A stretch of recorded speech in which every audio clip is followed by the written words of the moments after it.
We reached the town of Harrisburg by the next evening, walking beneath the low-hanging clouds with nothing but our names and our will to keep moving. Every step felt lighter, though the road was long. Freedom was not a single place. It was 1,000 small moments stitched together by faith. A kind woman named Mrs. Delaney took us in that night. She was part of the Quaker network Samuel had written to ahead of time. Her home smelled of warm bread and soap, her walls lined with books and simple painting. She opened her door without hesitation, as though she had been waiting her whole life for our knock. "You're safe now," she said quietly, guiding us toward the hearth. "No one here will ask where you came from, only where you hope to go." Clara's shoulders trembled with relief. She sank into a chair by the fire, holding the baby close, while the older children curled beside her, already half asleep. For the first time in years, their faces looked unguarded, free from the constant tension that had shadowed every expression. Mrs. Delaney gave me a warm cloth to wash with. "You have the look of a man who's carried too much for too long," she said gently. I smiled faintly. "I suppose I have." When she asked for our names, I hesitated. The name Josiah had belonged to a man enslaved. It had been spoken by owners, overseers, and clerks who tallied my worth in coin. It carried too much of Rosehaven's dust. "Call me Joseph Carter," I said finally, borrowing the surname of the man who had risked his life to free us. "And this is my wife, Clara Carter." The words tasted strange, new, but good. They were ours, unbranded and unbroken. We stayed with Mrs. Delaney for several weeks, helping with chores, repairing her fences, learning the ways of the free North. At night, I sat by the window, watching the wind move through the fields, wild, untamed, never bound by walls or masters. I could feel something uncoiling inside me, something I had not dared to name: peace. Clara began to laugh again, softly at first, then freely. She started tending to a small garden behind the house, planting herbs and lilies. One morning, I found her there humming to herself as the children chased each other through the rows. The sunlight caught her hair just so, and for a moment she looked like she had the first time I saw her in Rosehaven's gardens, except now no one could take that peace from her. Still, there were nights when the past returned. I'd wake to the echo of a whip, the cry of a man from the fields, the memory of Master Halden's voice calling me by a name that no longer belonged to me. Her words became my prayer. By spring, I found work at a carpenter's mill along the river. The owner, a gray-haired man named Whitfield, took to me kindly. "You've got good hands," he said after watching me shape a beam with steady precision. "Hands that build, not break." Those words sank deep. I'd spent years forced to destroy, to clear fields, to tear down, to labor under command. Now, with every plank I fitted, I felt I was building something that might last beyond me. In time, I saved enough to rent a small cottage on the edge of town. The walls were thin, the roof patched, but it was ours. No overseer's whip, no chain, no permission required to cross its threshold. The children each had a corner to call their own, and Clara filled the windowsills with flowers, white lilies, wild roses, and sprigs of rosemary that carried the scent of her old garden at Rosehaven. One evening, as we sat outside watching the sun sink into the trees, Clara turned to me and said, "Do you ever think of her, Miss Holden?" I nodded slowly. "I do." She looked out over the horizon. She loved us in her way. Wrong as it was, she loved. I thought about that. Miss Holden had been a woman caught between two worlds, one that adored her for her grace, and one that condemned her for her heart. Her tragedy had been believing she could belong to both. "She gave us more than pain," I said softly. "She gave us life, and maybe the courage to claim it." Clara reached for my hand, her eyes shining. "Then let's live it fully, for all who never got the chance." I nodded, and we sat there until the last light faded. Two souls once bound by chains, now bound only by choice. Years later, when I built our home's front gate, I carved something into the wood, just one word. Sometimes travelers passing by would ask about the name, and I'd tell them, it was once a place where love was forbidden. Now it's a place where love grows wild. And when I walked through the garden Clara kept, rows of lilies and climbing roses, I could almost hear the laughter of those who'd gone before us, carried on the wind like a hymn.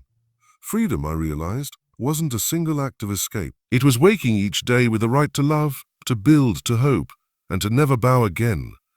The past would always whisper, but the morning would always answer louder, and in that truth we lived. Every smile I offered could be my undoing. From the moment I assumed the name Celeste Stein Ashford, each gesture, each tilt of my head, each carefully measured word, carried the weight of a secret that could destroy not only me, but everyone I loved.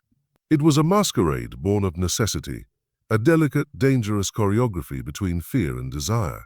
My hands moved with the ease of a woman accustomed to social graces, but my mind never rested, always mapping exits, imagining conversations, rehearsing answers for questions I had no hope of predicting. I could not afford a single misstep. The facade of Celestine Ashford was not a plaything. It was the shield behind which my son James and my husband William would find safety. A former slave stepping into Virginia's elite society. I had spent 2 years crafting an identity so complete that even the sharpest eyes would fail to detect the truth. Every letter read, every social register memorized, every street and household in New Orleans mapped in my mind. All were tools in the intricate web of deception that now formed the backbone of our lives. William, unaware of the sleepless nights I spent with quill in hand verifying dates, names, and customs, believed he had married a cousin from New Orleans. I watched him daily, studying his gestures, anticipating doubts, ensuring that my performance aligned seamlessly with the man I loved. I loved him truly, but the cost of that love was a tension that pulsed in my chest like a hidden drum. Every laugh I offered, every handshake, carried the risk that a single misstep would unravel the careful tapestry of our lives. And then there was James, our perfect boy, whose innocence made my heart soar and ache in equal measure. He had my eyes, some said, though I knew better. They were a blend of William's clarity and the quiet strength I had cultivated in secrecy. James's very existence was a testament to courage and cunning, yet it was also the sharpest edge of my fear. To expose myself would expose him, placing his future at the mercy of men who valued birthright over merit, law over love, and prejudice over justice. As I walked the polished halls of our Virginia home, candlelight glimmering against the floorboards, I felt the eyes of our neighbors upon me, though they saw only a young widow's cousin, returned from New Orleans with charm and grace. In truth, I was neither widow nor cousin. I was a woman who had stolen her freedom, claimed the affection of a man powerful enough to protect us, yet vulnerable to grief and longing. It was a delicate balance, maintained with every breath I drew. I had learned to smile through suspicion, to nod through inquiry, and to respond with ambiguous elegance when pressed too closely. Every rumor overheard, every curious glance, became a puzzle piece to fortify our facade. To fail was unthinkable. To falter was to place James, William, and myself in ruin's path. And yet in the quiet moments before dawn, when the household slumbered and the Virginia air hung heavy with roses from our garden, I allowed myself a single thought: we were defying the impossible. A former slave had become a mistress, had created a life of love and safety in a society that would have destroyed us if the truth were known. Every gown I wore, every jeweled pin, every coiffed curl was both defiance and armor. Each soft-spoken word at a dinner or reception, each polite smile offered to curious neighbors was a weapon. I was shield and sword, defender of our fragile life. Yet even as I prepared for the day ahead, the guests, the probing questions, the polite gossip, I knew the inevitable truth. Every moment of calm carried the shadow of exposure, every embrace with William and James, the reminder that the world we inhabited was one false step from collapse. It was in these moments of reflection, walking softly through our home with James's hand resting trustingly in mine, that I allowed myself a small measure of hope. Perhaps, just perhaps, love, careful, clever, unyielding, could withstand even the fiercest scrutiny of a society determined to see us undone. Perhaps we could survive, and perhaps in time we would even thrive. But the masquerade had only just begun. Every question was a trap, and I was walking it blindfolded. The moment arrived like a predator circling its prey. Mrs. Elena Fairfax, Grand Dame of County Society, approached with a smile that promised politeness but concealed a razor-sharp intent. Her eyes, calculating and cold, lingered on me like she was sizing up prey rather than a guest at a wedding. "Celestine, dear," she said, her voice a velvet snare. "I've been meaning to ask you about your family in New Orleans. I have cousins there myself. Surely we must share mutual acquaintances." I recognized the trap immediately. She expected me to falter, to reveal myself as an imposter. 2 years of preparation condensed into a heartbeat. My lips curved in a serene smile, my posture perfect, my voice light but precise. "Oh, I'm sure we do," I replied smoothly. "Though I confess, I've been away for so long that I've lost touch with the social scene. And then, of course, poor William's losses after the war. My focus has been on helping him rebuild, a careful deflection, a dance around the real question." The smile on Mrs. Fairfax's lips flickered, betraying a fraction of doubt. She pressed further. But surely you remember the Bogard family, quite prominent in the Creole community. I hesitated just enough to appear thoughtful. Naturally I do, though I believe they moved to Charleston some years ago. Or was it Savannah? The war scattered so many families. Another ambiguous answer, a verbal sleight of hand to redirect her scrutiny. Mrs. Fairfax's expression tightened, but she could find no clear flaw. The tension in the room was palpable, a dangerous quiet, until James toddled over, breaking the spell of adult suspicion. His small hands reached for me, his trust unguarded and pure. "Mama," he said, his voice lilting with innocence. "Mama!" Mrs. Fairfax's gaze softened imperceptibly, though her mind was still calculating. William stepped forward, scooping James into his arms with effortless affection.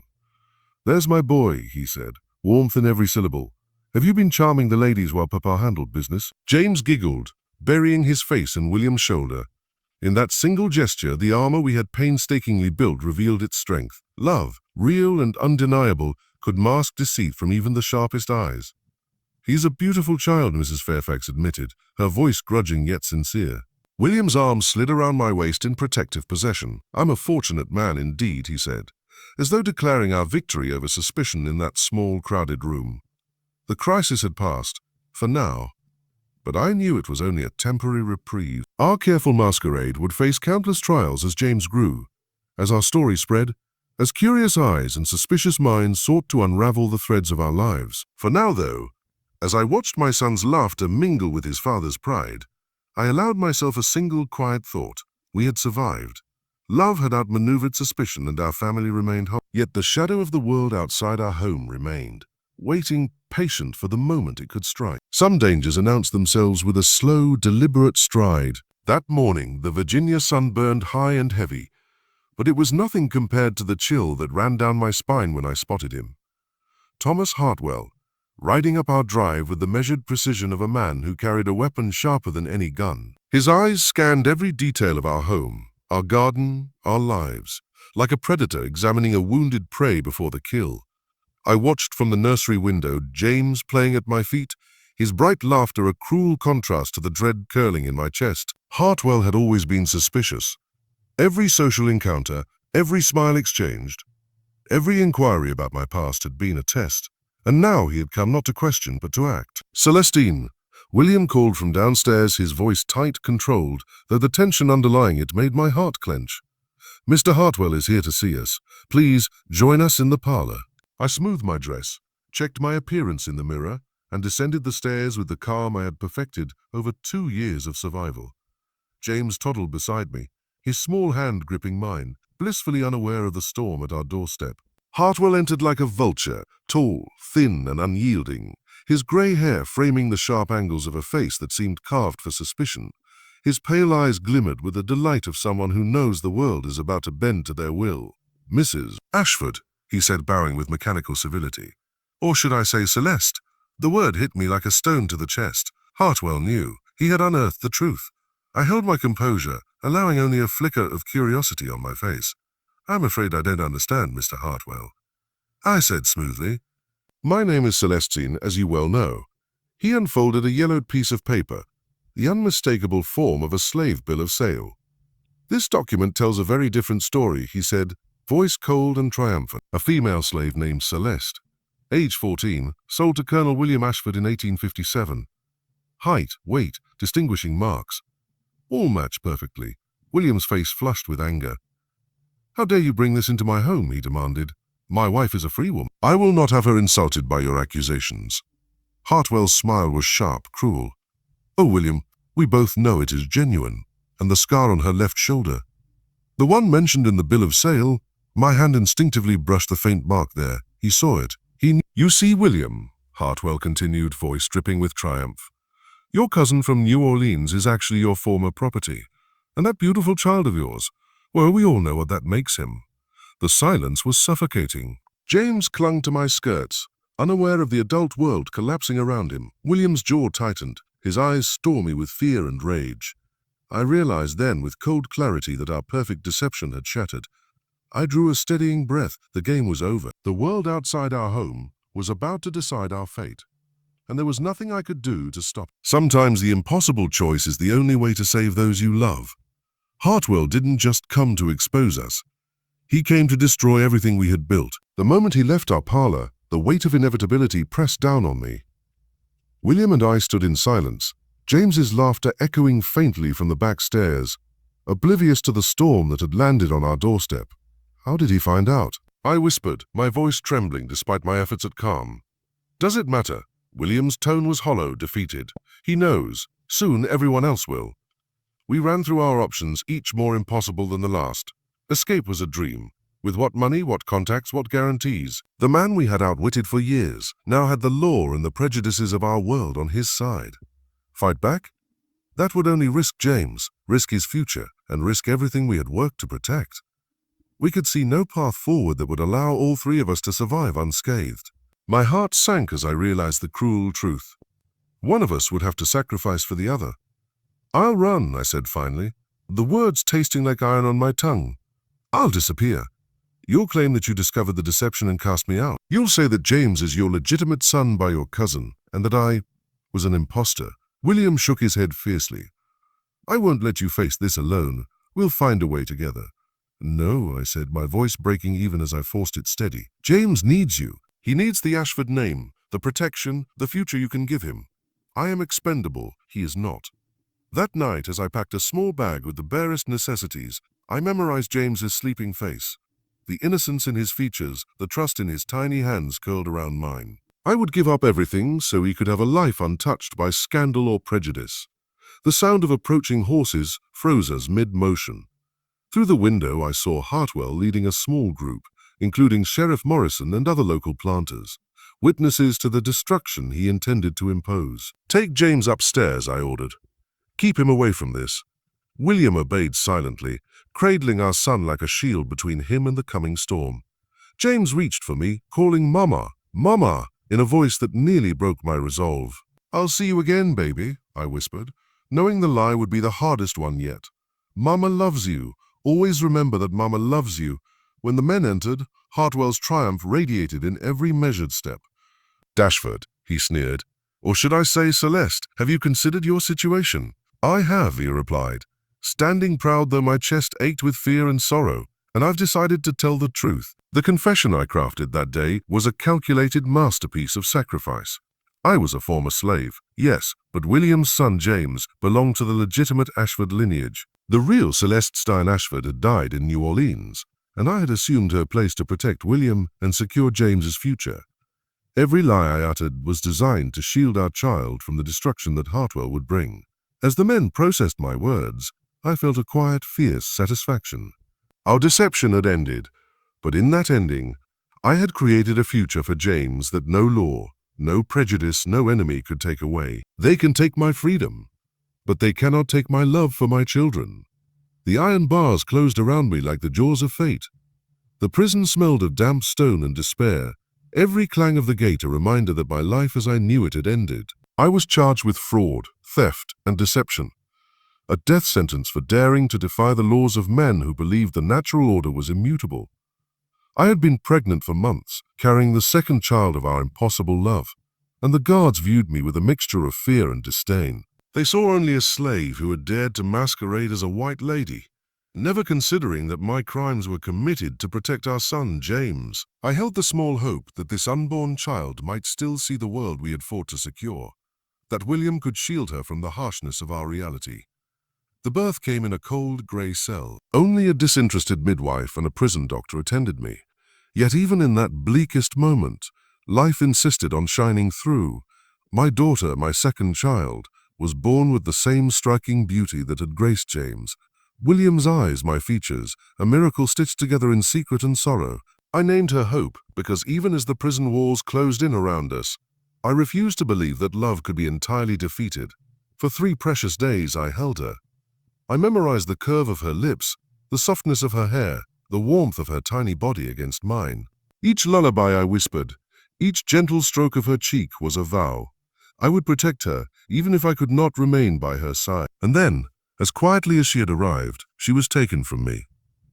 William had arranged for her adoption by a family in Boston, far from Virginia, far from the scandal that had destroyed us. She would grow up free, unaware of the perilous deception that had ensured her safety. I would never hold her again, never whisper her true story into her ears. My sacrifice was absolute, but it had meaning. Hope would live, and that was enough. Meanwhile, the execution date loomed, a shadow over every waking moment. I spent my final days preparing, both mentally and spiritually, for what was to come. Every memory of James, every touch of hope, was etched into my mind as armor against despair. I would face death knowing I'd protected my children, and in that knowledge I found a fierce, unwavering strength. The prison became a world of silence and sorrow, yet within it I discovered a clarity that the freedom of the outside world had never given me. My life's purpose had been distilled to a single truth: love demanded sacrifice. And if the law, prejudice, and hatred required me to pay the ultimate price, then so be it. They can take my life, but they cannot take my children. The morning of my execution was unnaturally still, as if the Virginia sun itself hesitated to rise. The air was crisp, carrying the faint scent of frost across the prison yard. Chains clinked softly with each step, the sound a cruel metronome counting down the last moments of my life. I stood on the scaffold, the rope cold and unforgiving against my neck, my hands bound but my spirit unbroken. I thought of James first, my son, whose innocence and laughter had sustained me through the darkest days. He would grow up free, carrying the Ashford name with pride, unaware that his mother had walked through fire to preserve his future. And then there was Hope, my daughter safe in Boston, her life shielded from the scandal that had destroyed me. My heart ached, but it was a pain tempered by fierce satisfaction. Love had triumphed, even in the shadow of death. The executioners moved with mechanical precision. The crowd reduced to a handful of officials and witnesses. There were no cheers, no cries, only the muted whispers of men performing what they believed to be just. My mind drifted to William, imagining him holding James close, his jaws set, his eyes betraying a storm of anguish and determination. I had seen that look countless times, resolute, unyielding, protective. He would guard our son's legacy as fiercely as I had guarded his life. As the rope was placed around my neck, I closed my eyes and let the memories wash over me. The rose garden, where William and I had first dared to dream of love across impossible boundaries. James' tiny hands grasping mine as we walked through the halls of Ashford Manor. The quiet moments in the nursery, singing lullabies to a child I could not keep. Each memory was a shield, a final act of defiance against a world determined to erase me. Then the world narrowed to a single point of sensation, the weight of the rope, the cold bite of the wind, the certainty of what was to come. And yet, even in those final moments, my thoughts were not of myself but of my children, of the lives they would lead free and unburdened by the secrets I had carried. I faced death knowing it had not claimed victory. My sacrifice had preserved their future, and in that knowledge I found peace. James William Ashford would grow to be educated, privileged, and respected, eventually rising to become the first black senator from Massachusetts in 1875. Unaware of his true racial heritage, Hope Ashford, raised in Boston, would dedicate her life to teaching and suffrage, her compassion for children of mixed heritage, hinting at an intuition she could never explain. The truth of my identity, my love and my sacrifice would remain hidden, buried with me.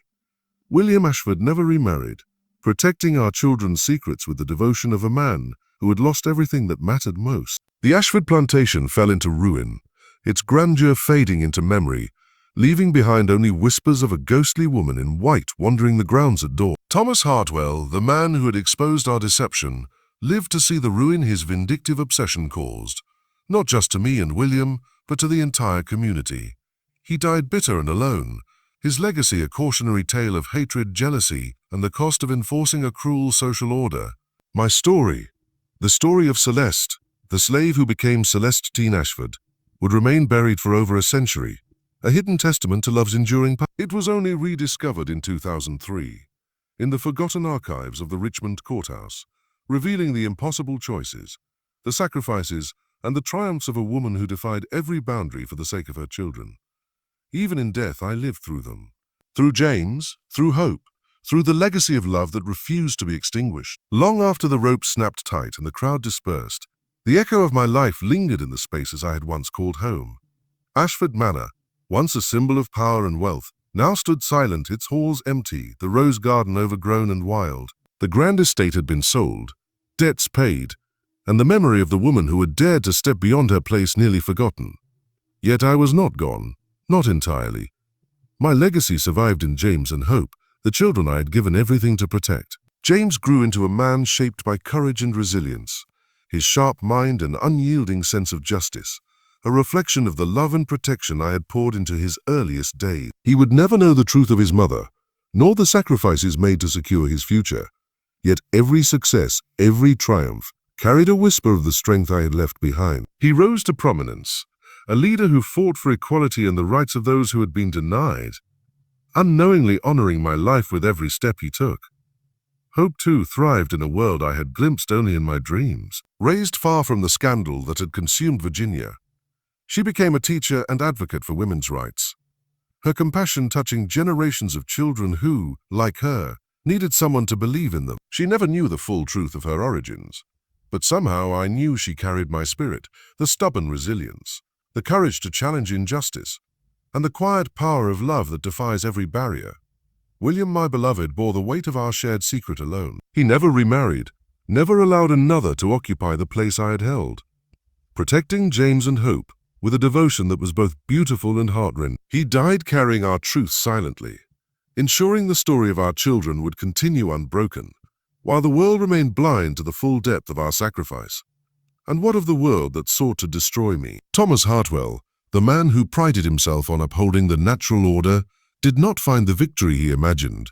His life ended bitter and alone, his estate in ruin, his name tainted by the chaos he had sown. Justice, in its own quiet way, had a sense of irony.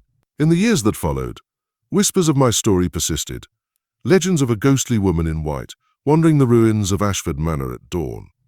The rose garden, once tamed and beautiful, had returned to nature, wild and untamed, a living reminder that even in death my presence endured. I had paid the ultimate price for love and freedom, yet through my children my sacrifice bore fruit. I was a mother who had defied an impossible system, a woman who had claimed her place in a world that denied her rights, a soul who refused to let prejudice determine the fate of her children. Though history nearly buried my name, it could not extinguish the truth of what I had done, or the lives I had saved. Love, I realized, was stronger than law, stronger than hatred, stronger than death itself. And in the quiet moments, long after the world had moved on, I smiled, knowing that I had left something lasting behind, a legacy that would endure, carried forward by the very lives I had fought so hard to protect. The days in prison blurred together like grey smoke. Each morning the cold walls seemed to press in tighter, and each night the iron bars cast shadows that whispered reminders of what I had lost. I counted the moments by the cries of infants in neighboring cells, by the clatter of keys on the guards' belts, by the scraping of heavy boots on stone floors. The prison was meant to break me, but I held on to a fragile flame of purpose, hope. When the day came to give birth, I had no choice but to steel myself. The midwife's expression was bland, indifferent, as though I were nothing more than another inconvenience in her long career. The prison doctor muttered medical jargon I scarcely understood. The pain was exquisite and raw, a knife of reality tearing through my body, but my mind remained focused. My children, the two who had become my reason for everything, I would endure any torment for their future. And then she came into the world. My daughter, tiny, fragile, yet perfect. Her skin carried the soft hue of dawn, and her eyes, already wide with awareness, mirrored the intelligence I had glimpsed in James from the moment he could sit upright. I held her in my arms for 3 precious days. 3 days in which I could breathe her in, memorize every curl of her hair, every dimple in her tiny fists, every delicate line on her soft lips. I whispered lullabies to her, the same ones I had sung to James in the rose garden so many years ago, before scandal and treachery had shattered our fragile happiness. But on the 4th day they took her. My arms emptied, my heart hollowed. They did not speak of adoption, of distance, of Boston. They merely claimed her as their ward, and I, condemned, could do nothing. I would never see her again. My daughter, Hope, was whisked away to a world I could only imagine, a world where she might live free and safe, untouched by the prejudice that had doomed me, and I had no power to intervene. The days dragged on toward my execution. Each moment became a meditation on loss and sacrifice. Guards walked past, indifferent to my muttered prayers, my whispered farewells. I thought of William and James often. Had he carried out my plan as we had discussed? Had he protected our son from the scandal and ensured his place as a legitimate Ashford heir? I dared to hope, but each day of confinement was a hammer against my fragile certainty. Finally, The morning of February arrived sharp and cold, the frost on the courtyard glinting like tiny shards of glass. They brought me to the scaffold quietly, with no fanfare, no spectators to cheer or cry. Just a handful of officials, witnesses to a justice that had little mercy in its heart. The rope was rough against my neck, and the platform beneath my feet seemed impossibly small, like a stage designed for my final act. I closed my eyes, remembering the sun rising over Ashford Manor, the laughter of James as he toddled through the rose garden, the warmth of William's arms around him. That memory was my armor. I thought of my children again. James, my firstborn, who would inherit the name and the legacy, who would grow strong and proud and free because of the lies we had told and the sacrifices we had made. And Hope, my second child, who would live in a world untouched by the prejudices that had destroyed me, a world I had glimpsed only through whispers and planning. My sacrifice had a purpose. My death was not meaningless. The executioner's nod came. The rope was adjusted, the platform prepared. I lifted my chin, facing the horizon one last time. The Virginia sky, streaked with gold and pink, reminded me of a morning long ago when anything had seemed possible, when love had conquered fear, when a former slave could walk the rose garden as a mistress, laughing and dreaming and believing in the impossible. The trap had been set, the laws had claimed their due, and society had ensured that no love like mine could thrive openly. But even as the rope tightened and the world narrowed to a tunnel of cold inevitability, I felt the triumph of what we had accomplished. Our children would live, and through them our story, though buried, would continue. They would be free, they would be safe. They would inherit a legacy no law could take. And in that final moment, with my life slipping like sand through my fingers, I let myself feel satisfaction. Not sorrow, not regret, not for my children. For them, I had walked this impossible path, challenged the social order, and even in death, protected them from the cruel truth.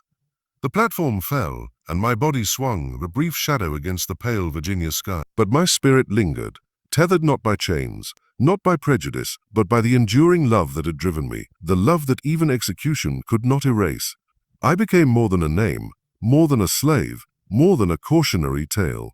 I became a guardian from beyond the scaffold, watching over the children I had given life to, ensuring their path would be brighter than mine. And as the morning sun continued to rise, golden and unyielding, I knew love had endured. My story was not over. James grew up under the shadow of a secret he could never know. William, determined to protect him, raised him as the legitimate heir to Ashford Manor, teaching him to read and write with a discipline that was equal parts sternness and love. Every lesson was a careful balance. Every story William told crafted to reinforce the narrative we had constructed. I could only watch from afar, through letters smuggled by trusted servants and occasional glimpses when my brief freedom allowed it, knowing that my presence must remain invisible if James were to remain safe. He was a remarkable child. Even as a boy, his intellect sparkled, his curiosity insatiable. I remembered his small fingers reaching for books I had tucked away in secret corners of the manor, and the way his eyes lit up when William explained the intricacies of politics, law, and society. Every time I saw him, my heart swelled with pride and anxiety alike. How could I explain to him the sacrifices that had ensured his future? How could I make him understand that the life he led, privileged, respected, free, had been purchased with my freedom, my dignity, my very life? Hope, meanwhile, grew in Boston, far from Virginia, far from scandal.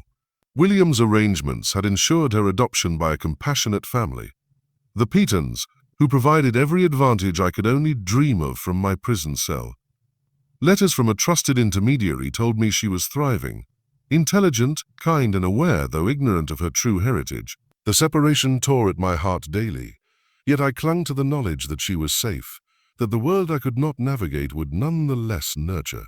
Though I was gone from their daily lives, I lived in every decision William made for them. The Ashford legacy, their education, their opportunities, all carefully crafted to give them the privileges denied to them. I imagined James walking the halls of Harvard in the decades to come, a young man of strength and purpose, unaware of the origins that had allowed him to walk with confidence in a world that still whispered prejudices. I imagined Hope advocating for children, for women, for those whose struggles mirrored her hidden beginnings, and I believed fiercely that their lives would prove my sacrifice had not been in vain. Society moved on, indifferent and ruthless. The scandal of my execution became a footnote, a cautionary tale whispered in parlor rooms and gossiping salons before fading into obscurity. Thomas Hartwell, who had once wielded power like a weapon, found that his triumph was fleeting. His plantation declined, his family fractured, and in his old age he faced a bitter solitude. The very order he had fought to protect crumbled in the wake of history, and I took a quiet satisfaction in imagining him confronting the emptiness of his victory. William never remarried. I imagined him wandering the Ashford halls at night, haunted by memory, yet resolute in his mission to honor the children we had created. James was never to know the truth, and Hope too was to be shielded from the scandal that had destroyed me. William became a quiet guardian, a man of principle and grief, ensuring that the legacy of our love lived on through the very lives it had created. Time, as it always does, began to heal the community's wounds, though it could not erase them entirely. Old families turned their suspicion into polite distance. Old friendships remained fractured. Yet in the shadows of that rebuilding, the seeds we had planted, James's legitimacy, Hope's freedom, continued to grow. The world would change, slowly, unevenly, but the children I had loved and sacrificed for would carry the fruits of those efforts. And as the years stretched onward, I existed only in whispers and hidden documents, buried beneath the weight of time and silence. The courthouse in Richmond, once a site of my final humiliation, held the key to my story, sealed away in official papers and private letters. I imagined the day when those records would be uncovered, when the truth of my life, my sacrifices, and the love that had driven me to deception would finally be revealed to the world. That day would vindicate everything I had endured, and while I would not witness it, I took comfort in the certainty that the legacy of my children would endure. Even in death, I remained vigilant. I haunted the edges of memory and history, a silent guardian of the family I had created. My love, my sacrifices, my defiance of the social order, all had been for them, and in them my story continued. I was no longer just Celeste. I was the mother who had ensured her children's freedom, the woman who had walked through impossible odds and faced death to protect the ones she loved. And though the world would forget my name, the echoes of my choices would ripple through generations, shaping lives in ways I could only imagine. The truth, once buried, was waiting for a moment when the world could finally understand the courage, the love, and the impossible sacrifices that had defined my life. I had been condemned, executed, erased. But in James and Hope, the living proof of our love and defiance, I endured. And in that endurance, I found a triumph that no law, no prejudice, and no execution could ever take away. Years passed, and James grew into the young man I had always imagined he could become. Even though I could not guide him directly, every lesson William had taught him, every story of honor and diligence carried fragments of my influence. I imagined him poring over his books late at night, stubborn and meticulous, chasing knowledge with the intensity that had always been his. My heart ached with longing, knowing I could not see the subtle sparks of his brilliance firsthand. But I took solace in the letters William occasionally sent me, detailing his progress, his victories, his small triumphs in a world that still measured him by a standard he had never chosen. James's education became the foundation of his eventual prominence. Harvard accepted him with distinction, and I watched, hidden yet proud. He carried the Ashford name with dignity, unaware of the truth it concealed, yet I knew that every careful step he took, every achievement he earned, was a testament to the sacrifices I had made. My absence, the lies I had crafted, the execution that had silenced me, they had all been necessary for him to walk freely in the society that would have rejected him otherwise. Hope in Boston was a different kind of triumph. Raised by the Peyton family, she thrived in a world of intellectual curiosity and moral guidance, unaware of her true parentage but imbued with the resilience and intelligence I had tried to cultivate in her from afar. Her letters, filled with stories of her teaching, her advocacy for women's suffrage, and her compassion for children of mixed heritage, brought me tears of both pride and sorrow. I had given up everything to ensure her safety, and in every word she wrote, I could see the life I had imagined for her taking shape. The world would know her for her talents and her character, not for the circumstances of her birth, and that was the legacy I had fought to protect. The Ashford estate, meanwhile, fell into quiet decline.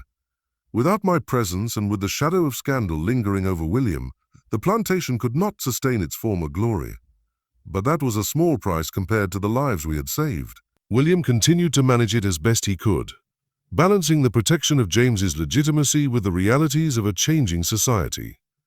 Every decision he made was a reminder of our love and the choices I had been forced to make. I could imagine him walking through the halls at night, staring at the empty spaces where I should have been, and I knew he carried my memory with him, silent and steadfast. Though James and Hope never knew of each other's existence, I imagined the subtle ways in which our sacrifices intertwined. Hope's advocacy for children of mixed heritage echoed the challenges James would face in politics, fighting for equality in a society still grappling with the aftermath of war and the rigid structures of race. Each sibling, in their own way, embodied the ideals I had cherished, the values I had tried to instill even from my prison cell. They were living proof that love and sacrifice could transcend the most rigid barriers, even when the world sought to erase them. I also thought of the courthouse documents, still hidden for decades, sealed away like a time capsule of truth. I knew that someday someone would uncover them, and the story of my life, the impossible masquerade, the love that had defied law and custom, the children I had given everything for, would finally emerge. Even then, I would not exist to witness the vindication, but that did not matter. The impact of my choices, the lives shaped by my courage and suffering, was enough.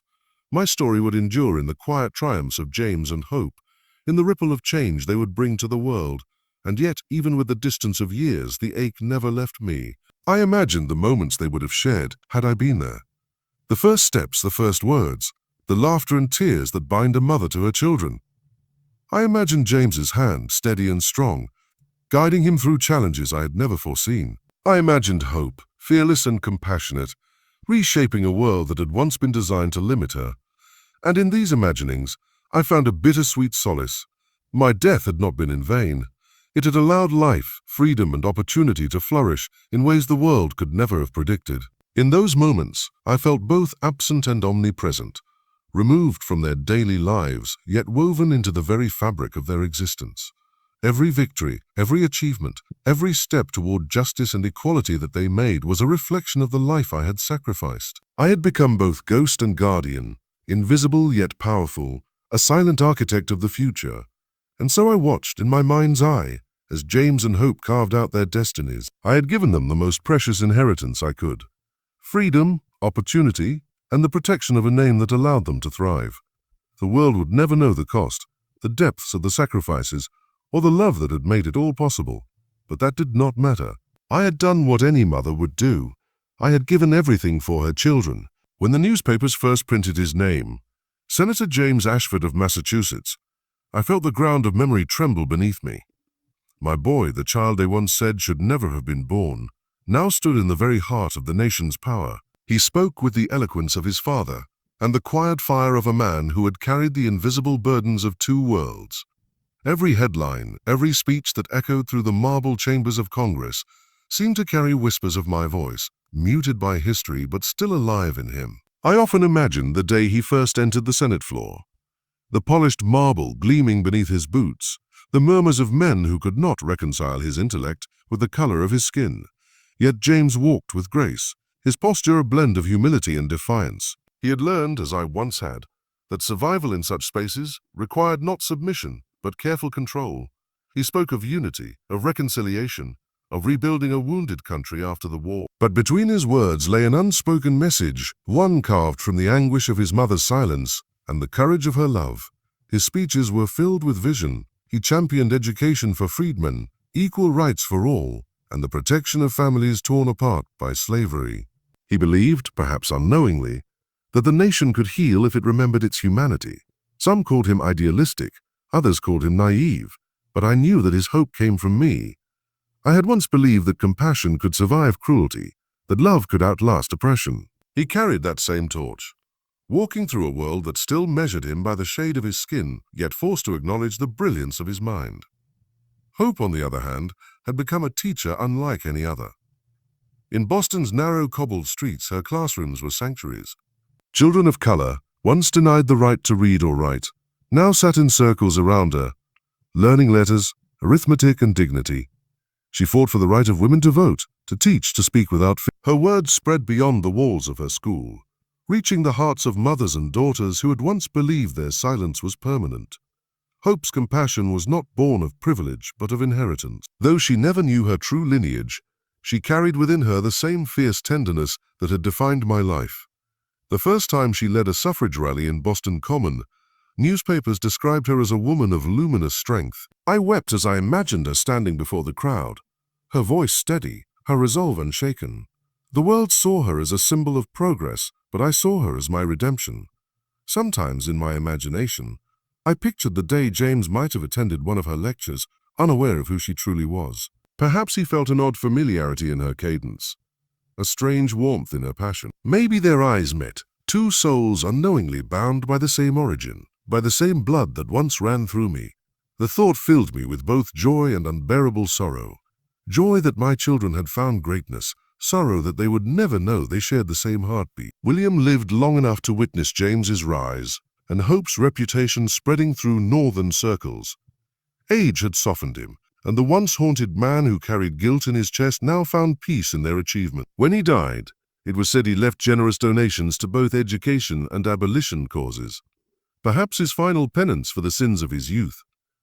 I like to think he died believing he had, in some small way, redeemed himself. The world moved forward, as it always does, but traces of my existence remained in the quiet margins of history. The old plantation house in Virginia, once echoing with cries of pain and the crack of whips, stood abandoned and reclaimed by ivy. Its walls held secrets, our secrets, and every gust of wind that passed through its corridors seemed to whisper my name. There are nights in my reverie when I imagine walking those halls again. I see the ghost of my younger self polishing silver, my eyes lowered but burning with quiet resistance. I see William at his desk, guilt and desire warring in his gaze. I see the cradle where James once lay, the soft hum of my lullaby lingering in the air. Time has devoured us, but memory keeps us whole. I do not haunt the place in anger. My ghost walks there in bittersweet peace. The chains that once bound me have long turned to dust. The field hand songs have become legends, and the name Celesta Ashford, though never recorded in the ledgers of the free, lives on in the spirits of two children who reshaped the nation without ever knowing the full truth of their birth. If I had been given a second chance, to live, to mother them openly, to love without fear, I would have taken it in a heartbeat. But I also know that the world needed the woman I became. The one who endured, who lied, who loved in secret, and who died so that others might live without chains. My story was never meant to be a fairy tale. It was meant to be a seed, buried deep, nourished by pain, destined to bloom long after I was gone. And bloom it did. James's voice echoed in Congress. Hope's laughter filled her classroom. The Ashford name, once a mark of ownership, became a symbol of progress. And somewhere in the space between heaven and memory, I smiled.